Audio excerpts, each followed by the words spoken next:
for a lot of people elsewhere in the world, particularly in the Middle East, is all heresy. Well, I understand. Tell me about this going back to the pagan roots. Tell me about that.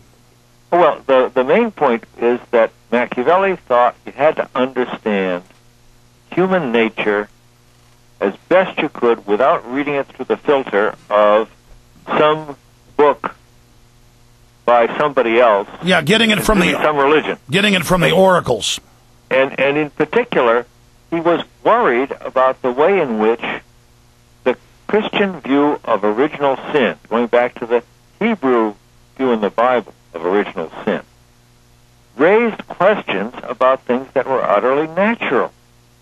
And the point of this, St. Paul wrote these letters and claimed that the word of Jesus as God had to be sent to all tribes, all nations.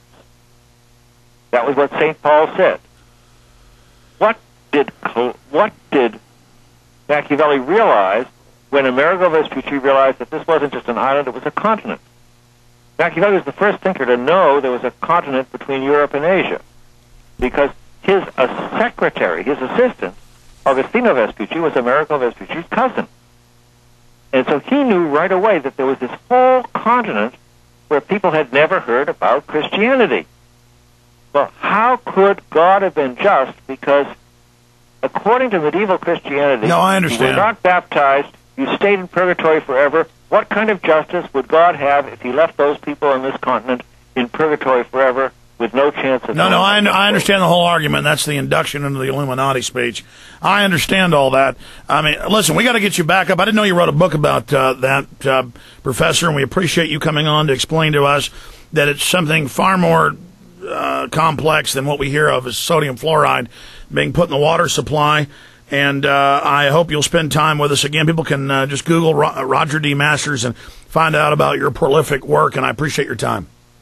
Well, thank you very much for giving me a chance to perhaps encourage stopping the use of a dangerous chemical. All right, thank you. We appreciate your time. Well, good luck and good health to you all. Thank you. Appreciate it. Well, there we have it. Always back to the same thing. Oh, man. And let me tell you, they will have you believe that they are not religionist. I don't know about him particularly, but they are religious in every sense of the word, ladies and gentlemen.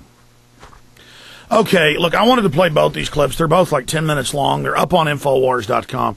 I may play one now and then do an overdrive. You know, I got to go to a meeting about the studio, the TV studio they're building. You want to do, let's do 10 minutes of overdrive. Can you do 10 minutes of overdrive? Oh, the problem is the network has the clip. And I guess you can't keep my ISDN connected from Minnesota down here, can you? To go into overdrive? John? Actually, no, we cannot. Hey, do me a favor then. Email me that other clip, both the clips, the URLs. Do you have those or did you flush those? I can send you the links through Instant Messenger. Yeah, we'll play part 1 here and we'll play part 2 in overdrive from my studio. Hell, I may just start doing 5 or 6 hours every day, you know? There's too much. Look, I know I opened the phones up hours ago and only took like 5 calls. They're not people still holding, are they? Yep, I gave you the fresh list on your... Oh, goodness gracious. These poor people have been holding for hours and hours and hours. And I've got an important meeting I've got to go to. You know what? We'll take their calls, too, before the show ends. It's Joe, Mike, Billy, and Dr. Kelly. Right? Yep, that's the right one. Okay. Well, anybody, it won't be on the AM and FM dial, global shortwave internet, or satellite, but it will be on the internet, Infowars.com and PrisonPlanet.tv. You will be able to see the clip. I'll just play it from there. Let's go ahead now and do this. I wanted to spend a whole show on this, and I think tomorrow I'm going to comment on this more. But I found all these old militia clips from Donahue and other shows, and Donahue is acting like a complete clown. I used to really hate him for this, but then, because I'd seen these, back in the early 90s, this was like in 94, right after the Waco butchering, and I'd seen these clips going around then on VHS tapes and things passed around, where he's going, you live in the woods, don't you? The woods, like to these militia guys, and they're just totally calm. making him look like a fool. I know two of the guys that are up on stage. And they're laying out. They're coming for your guns. It's a new world order. They're going to do this and that. And then now look, let me see, 14 years later. This is in 1994. 14 years later, how much of this has come true? How much of this happened? Because they were only going off government documents. And just how right the militia movement was. But then a year later, after this TV show, the feds bombed OKC, and Bill Clinton blamed it on the militia when it was a federal operation, and that's when the militia went underground. So government-sponsored terror is used to head off movements that could stop their tyranny. So let's go ahead. But they only do it because it's end justifies the means. They want to bring us enlightenment, and they got to kill a lot of us to do that first. It's the great work we're talking about here for Lucifer, they believe. So let's go ahead and play the militia. With the video's even more incredible up on Infowars.com. Actually, for PrisonPlanet.tv, let's punch this up. And I will play clip 2 in overdrive so people can actually see the video over PrisonPlanet.tv. Just have this where I can get to it later. Good. Yeah, later I'm going to have that for everybody. Now, folks get confused. There's all these other internet streams and little radio networks, internet and things that carry the show. I mean, there's scores of them. And Ted's always let a lot of them do it. The problem is some then hold out that they are us. And because we're so lenient with things, it's kind of like, make copies of my film. People say, well, they're now my film. And I copyright your film, and then, well, no, that's my film. How dare you? No, the film's mine now. So we have to kind of explain to you, this is the Genesis Network. This is where this show originates from. And on those other networks and things, you won't be hearing my show when it ends. You've got to go to Infowars.com when we go into overdrive. The only place to listen is on the internet or at PrisonPlanet.tv. All of the schooning pilot fish are trying to attach themselves, which I don't mind a few pilot fish hanging off me, but if they bite me and hate me while they're sucking my blood, it makes me angry. And they always squeal and yell and pull their hair out. And make up a bunch of stuff about me and engage in blackmail and all this other crap. I'm not going to be too friendly towards you. It's your own delusional BS. You can lie to yourself all day about the stuff you've done, but the truth is I know the truth, and that's what matters. And that's why I'm going to defend myself. But I'm already digressing. Listen at how the militia was so right. Now, these are real guys, John Trockman and others. These are all great guys up there on stage. I know two of them personally.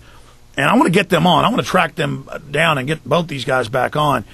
But Bob Fletcher and Trockman, I know they're still around. Just amazing guys. This is 14 years ago. These guys 20 years ago were telling the truth. Now, listen to it. We'll be right back. The United States of America, they believe that the United States government is prepared to usurp the Constitution and break down doors and confiscate guns. Am I lying to these people, Bob Fletcher and Jim Trockman? John Trockman. John, sorry, it says John here. You believe this? No, not quite like that. Not the U.S. government. Which government? The one world government? Yes, sir. The United Nations? Yes, sir. And you're in the woods now, and you're not, neither of you, you're not in the woods? No. Yeah, you're from Montana, the city of Knoxon? Yes, sir. The little town of Knoxon. 350 people. Maximum. Aha. And you living in the woods? No. No, you're not. Is anybody in Montana? Just their plain homes. You're sitting next to Ray Southwell, who does, from Michigan. You gather in the woods, don't you? In Michigan? When we train? Yeah. That's correct. But you're not living there. I don't quite understand. Stop right there. See, this propaganda wouldn't sell today. Like, you live in the woods, you're some kind of hillbilly. And then they go to the black guy. Well, these are white supremacists. What are you doing with them? And the black guy's like, no, they're not. In fact, if you go watch their videos, they all speak out against it. But that's the whole point, is that's what they would tell the public. And this was running up. The demonization of the militia started a year before the feds bombed OKC. Just like the demonization of Al-Qaeda began right before 9/11. So you could see the buildup. But, just listen how ridiculous Phil Donahue is. Here it is. Yeah. That's correct. But you're not living there. I don't quite understand when you say living there. I live in northern Michigan, and I have 20 acres that I live on, and there's a house there. Right. You're with Ken Adams and Doug Hall here, as well as the ever-popular, highly regarded Jim Johnson. You're from Ohio, are you? That's correct. Columbus, to be exact. Yeah. You're in a militia, are you? The Ohio Unorganized Militia, duly elected communications officer. Yeah. What do you, incidentally, I thought this was a all-white... By the way, start nation. again. I mean, Donahue's extremely manipulative. You know, speaking out against the war now, he seems good, but he was puffing up, getting in their face, growling at them with the body language, trying to manipulate him into a fight, and the guys were all laughing at him, so Donahue looked like a complete fool. Back to it. Yeah. What do you, incidentally, I thought this was a all-white Aryan nation, don't tread on me kind of group. Yeah, well, the Saving the Country doesn't have an affirmative action program. All are invited. And you're here, among other things, to say that you share their concern about the pending crisis that's coming to this country? Oh, absolutely.